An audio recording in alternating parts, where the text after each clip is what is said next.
And we're live. Welcome, everyone, to another High Vibe conversation. I'm your host, Shel Shapiro. With me today, we've got Linda Vetrus Nichols, Steena Marie, Dorit Carlson, and Jenny Langren. And today, we're going to be talking all about receiving and boundaries. I think for me, what came up first, I'm going to say this before I lose the thought, and then I'll go back, do what I normally do in the beginning of the lives. I think what's coming up for me first is that I suck at receiving, but I've gotten really good lately at my boundaries. So there's some leeway here in this conversation for me, and I'm excited to dive into that. Before we get into that a little bit more, I want to remind everybody, whether you are new here or if you've been here before, that this is a safe space. We invite you to share with us as we talk through our life lessons and hold space for you to work through yours. So what this means is that if you're resonating with the conversation, if you've got your own experience that you'd like to share, if you want to add your own tips and insights, please feel free to do that in the chat at any time, whether you're catching it live or on the replay. And if you feel like you want to have these conversations or share your thoughts and insights, your experiences more one-on-one, we invite you to have those conversations with us too. So you can use this link on your screen now to book your individual high vibe conversation with one of us at your own discretion. If you want to make sure that you do not miss any of the high vibe conversations, catch up on the replays, and get notified when new ones are coming to you, make sure to subscribe to the YouTube channel seen on your screen now. And I will share all of these links again towards the end of the conversation so you don't have to go searching for it. I'm going to come back now to receiving and boundaries so that we can dive in on this topic. Linda, what's coming up for you as we dive in? I feel like you're the best person to get us started today. Thanks, Shel. Well, yeah, there's all those like hoops of entrepreneurship when I'm bringing up entrepreneurship, because you can't really do business as an entrepreneur unless you do your own inner work, and there's different stages of it. And one of those stages is receiving. And learning to receive for me was just learning to say thank you. So I get a compliment and I say thank you, and then say, how I feel about that other person or whatever. So, that's my tip. Ooh, compliment. Right? Yeah, compliments. Yeah. I by default, whenever and I don't do this as much anymore because I'm like more aware of it now that I was doing it so much. But you're right. Like, somebody were to give me a compliment, my default sometimes is to like deflect it. Okay. Oh, if somebody compliments my top, let's just say this ratty old thing, like I would say something exactly this like that. Oh, this ratty old thing, I just got this over here, or yeah, it was on sale. Like I diffuse it. Like I don't just say, oh, thank you. Like I really like it too, or like thanks for noticing. Like I don't accept that well. I'll push it back, and like then the conversation just like is what it is. And it's not just clothes or the way I'm dressed or like something else. Somebody could say, oh, you're doing a great job as host of High Vibe Conversations, right? Like, and I'll be like, oh, well, I don't think I'm doing so good at it. Or like I'll turn it around and like I'll find that one little like negative thing or thing that I'm not feeling super confident about and like highlight that instead of just accepting the thing.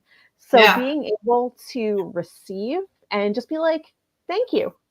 I appreciate you saying that has been really transformational for me.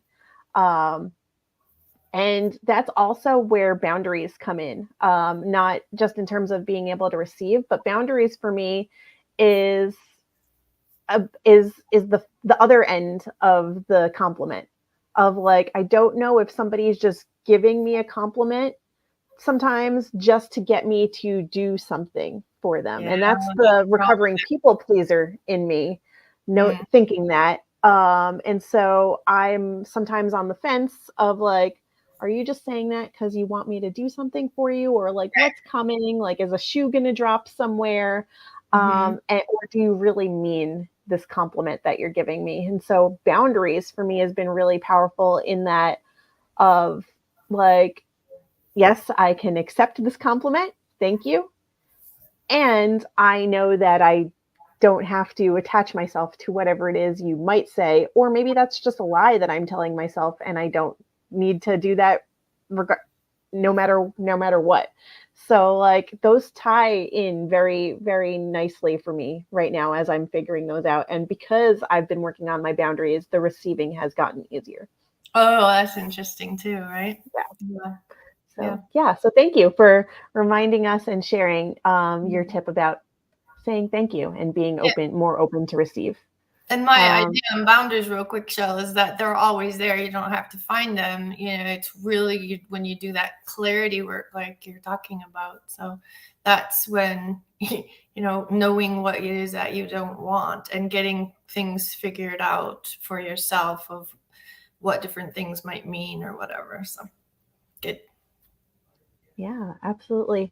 Steena, I'm coming over to you. What's coming up for you as we're talking about receiving and boundaries?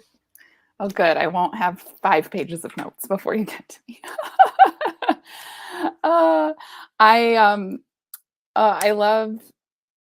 love thinking about this, and where I'm going to go is thinking about what we want to give, because I am observing a lot of my friends accept and receive a lot of things that they don't want in relationships. And I'm seeing it stem from not knowing what you feel good giving. And so, to what you just said, Shell, about that kind of like ulterior motive that you might sense someone has in giving to you, it's also really, really important to address that what we give should come from a place of non-attachment, that we can give and be generous freely and also not expect in return. When this gets really nasty, you'll hear people say things like, after everything I've done for you. I know that's come up in a couple of conversations with Linda lately. And that's always that, like, put the knife in and twist it kind of a comment where you realize that nothing this person has done for you has come from a genuine place of care or love or generosity, that they always were expecting something. Whether that's just they were expecting a longevity of the relationship, they were expecting your cooperation, they were expecting you to do something in return. And I like to say, well, here's what I like to give in relationships, whether it's friendships with my kids, with my partner. And when I feel really good about that, then it does actually make it easier to also receive what they're giving, because I can trust that I'm here to give authentically and they're here to give to me authentically. And if they aren't, that's not my problem. Like I'm just not responsible for that, can't control it. And I'm just going to add a couple of questions that, along with what do you want to give, I've also been asking, what do you want people to love about you? When you're plugging into a friend group or you're looking for a partner you're dating, like what would feel really good to have somebody just love about you? And it's challenging yourself then to find those parts of you that you love and to let other people appreciate that. And then, like you're saying with the compliments, child, to like agree with them, to have that kind of energetic agreement where it's like, yes, we join in this together. I put this top on because I like it. I bought it because I like it. So I'm glad you like it too. you know? And how do you want to be loved? How do you want people to show that they care about you? And when you know these things, you start looking for them and you start noticing them and you find those opportunities to receive. Because I think what we've gotten wrong about receiving is that it's just passive, that you just kind of sit back and, receptive is usually associated with this idea of femininity that's kind of submissive and just kind of non-discerning almost in receptivity. And I like to think of it as an act of receiving, and as something that you can cultivate an experience of. It's very body, like receiving is very body based. When you're receiving something, you're feeling it instead of thinking about it. So your mind can get in the way of receiving, or it can support receiving. But if you're disconnected from your body and you're disconnected from your sensory experience of your life, it's really challenging to be in the moment, fully present, to be able to enjoy the compliment or enjoy the way that someone is appreciating you or loving you or recognizing you. So those are my thoughts on receiving. Yeah. I I love that. And I recognize that yesterday I received the greatest compliment. And I'm not just recognizing it now. I recognized it yesterday too. Somebody quoted me back to me. Like they sent me a DM. It was a stranger, somebody that I didn't know, like had never connected with or spoken to. They had seen me on somebody else's live and they really resonated with the topic. And she quoted me back to me. And I was like, I don't remember saying that. Like internally, I'm like already trying to refute the evidence, the thing that she presented me with. And then I was like, but wait, that just feels so good that somebody heard me, saw me, related to it, and could take away from it all that beautifulness. And it was a full body feeling. It wasn't just like, all right, thank you. I just felt so warm from head to toe. And I immediately wanted to shout it from the rooftops. I went back and I found the live that she was talking about. I listened to it and watched it and I was like, oh yeah, I really enjoyed this conversation. Like it was a good one. Like I'm glad I was able to reach people in that. And receiving in that moment then became so much more about like, oh, well, now I recognize that like my conversations are reaching the right people that I want them to reach, that people are relating to them. So like I'm giving out good information. And it just feels really nice when somebody who's maybe been like lurking or watching silently for a while feels comfortable enough to speak up and say, hey, I really appreciate what you've been doing. I've been watching for a while. And seeing those moments more and more just feels so damn good.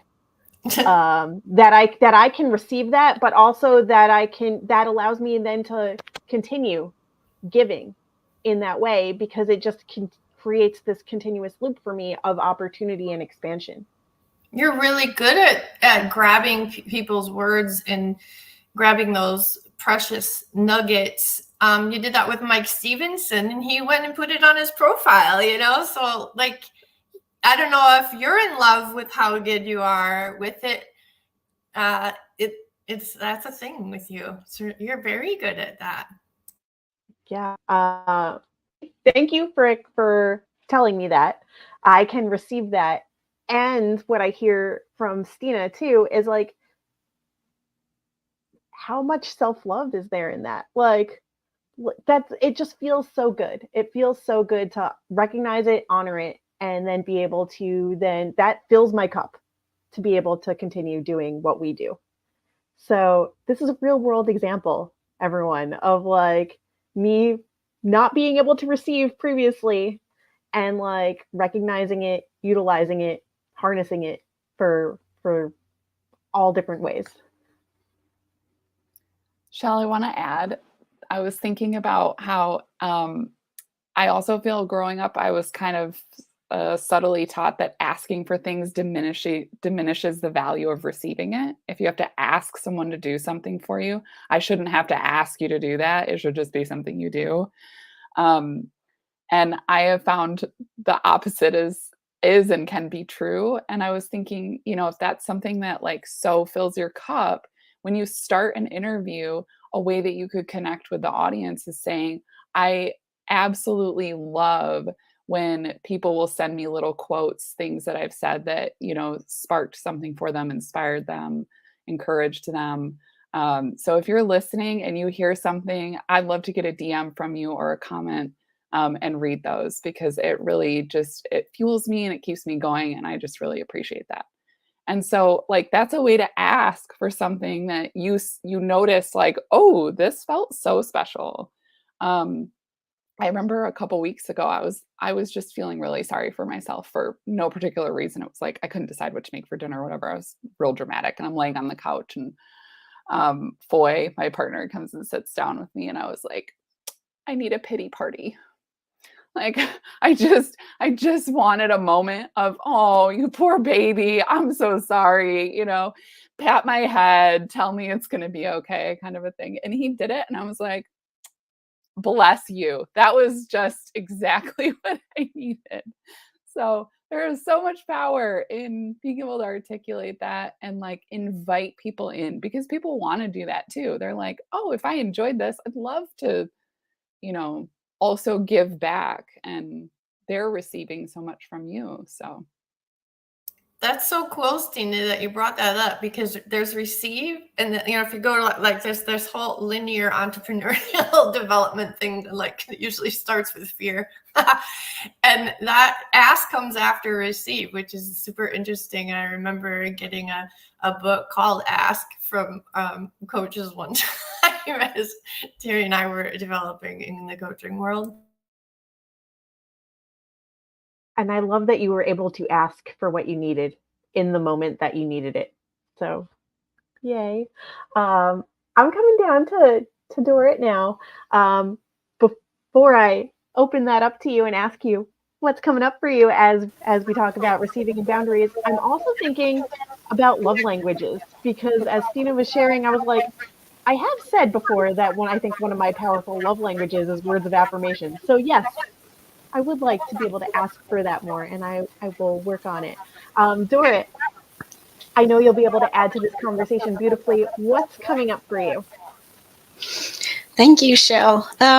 Like you said, we are both recovering people pleasers, and I too suck at receiving, which I perfectly showed you girls right before this live started when you commented my top, and I just deflected it. I didn't say thank you or anything, and I just kicked my leg afterwards, and I was like, why why couldn't I just say thank you? So I absolutely am a work in progress on receiving. I usually try to kind of be aware of it, but when it escapes me, I always deflect and try to explain it away or something. Yeah, like you said. So work in progress, always improving. Steena Marie, sweetness. I'm so happy to have you before me today. You are always after me, so I'm hardly ever able to quote you on anything. So this time I was prepared because I was worried that you would be after me again. So I'd note something down before we started. Because you said somewhere, you had a question that went, where in my life am I last on my priority list? And when I first heard that, it really resonated with me, because at that time I was last on every list. I put everything and everyone before myself, and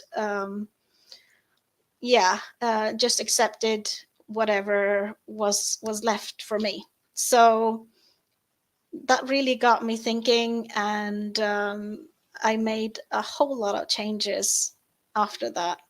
So questions and asking for things are super, super valuable. And I'm so glad that I'm connected to you girls, because I learn something new every time one of you open your mouths. So thank you. And we've learned a lot from you, Dorit, as well. Thank you. Yeah. Thank you. Thank you for sharing. Um, we're all works in progress, right? We're all works in progress. And the fact that you came on here and said, hey, I actually didn't do a good job taking that compliment. Instead of beating yourself up about it, you became self-aware about it. So now that you know, you can change that. And so I applaud you for recognizing that, like, yes, this was a compliment. I could have just easily taken it, and I'm gonna work on that. So I love that you were able to do that for yourself. Jenny, I'm coming over to you. Last but certainly not least, what's coming up for you as we talk about receiving and boundaries today? So many things. Thank you, guys.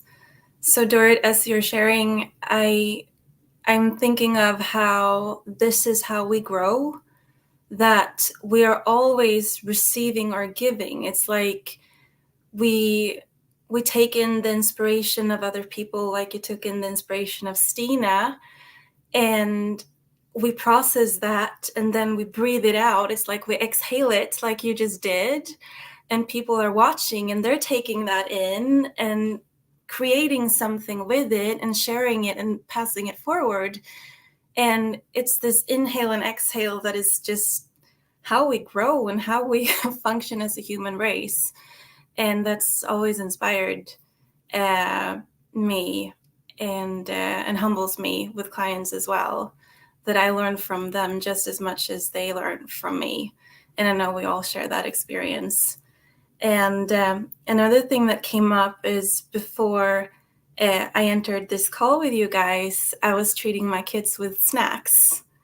And Leon came in and he saw that Bella got marshmallows that were heated in the microwave. You know how they grow and they get so yummy. And he's like, why did Bella get those warm marshmallows? And I just said, because she asked. And it's so important to teach our kids that let me know, that's the consequence. Let me know and I will listen. So that's the other thing. And then last, we've shared on experiences of receiving compliments and things that serve us. And coming from many years of an abusive, destructive relationship, I remember what it was like feeling like I was the garbage can that needed to receive everything. Whatever was thrown at me, I was just taking it in. And my lesson has been that receiving is a choice. And sometimes responding to something is validating it. So the choice to not receive and not respond can be the grandest way of reclaiming your power in that situation. And it's like on social media, you might see things that you don't agree with, and you feel like, I'm not comfortable with this, or this, I don't believe in this. But as soon as we go in and we consume it, it's like we're just going to see more of that in our algorithms are going to show more of it. And it's such a good example of we can choose to not participate. We can choose to not receive it. And I think sometimes people come into our lives and they have their trauma or they have their drama, and it's like they're sliding their business card over to us. Like, here's my drama, receive it. And we have the power to say, no, I don't receive it, and move on with our lives. And it's very powerful to realize that the rule is you don't have to respond. Right, Linda? Thank you. Well said, Jenny. I love how you flipped it. That's a really important lesson as well. Thank you.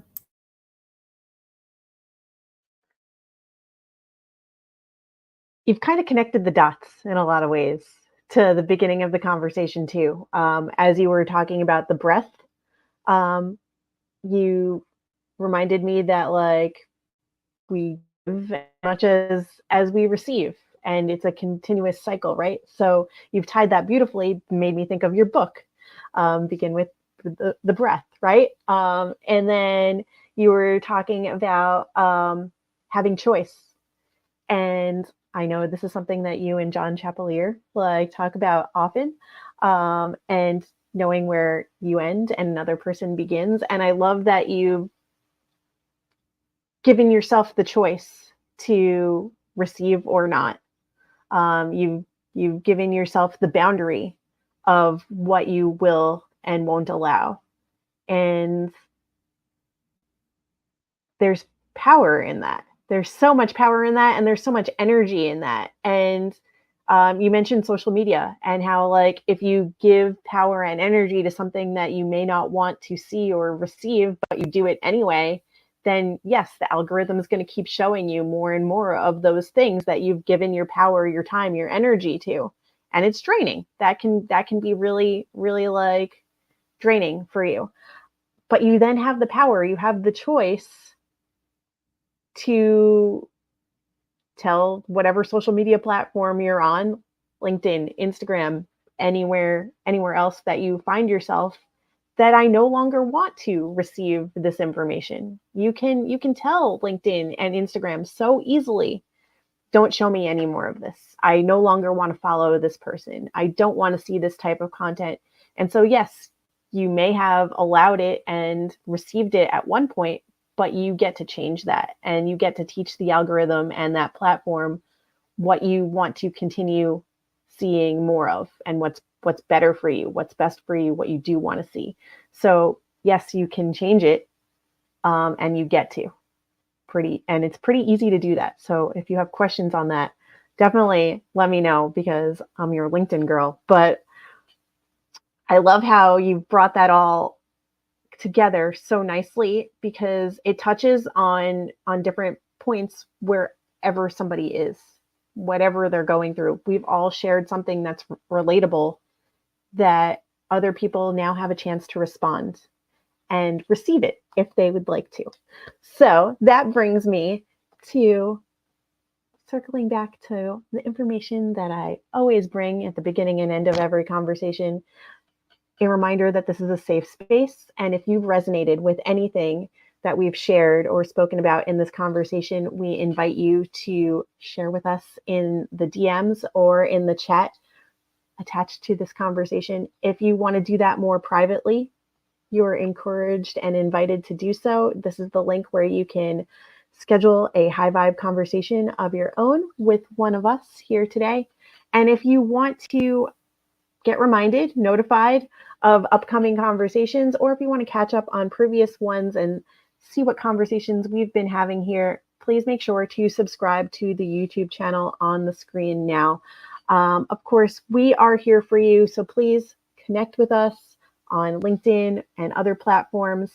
Conversate with us. Let us know what high vibe conversations you are really enjoying.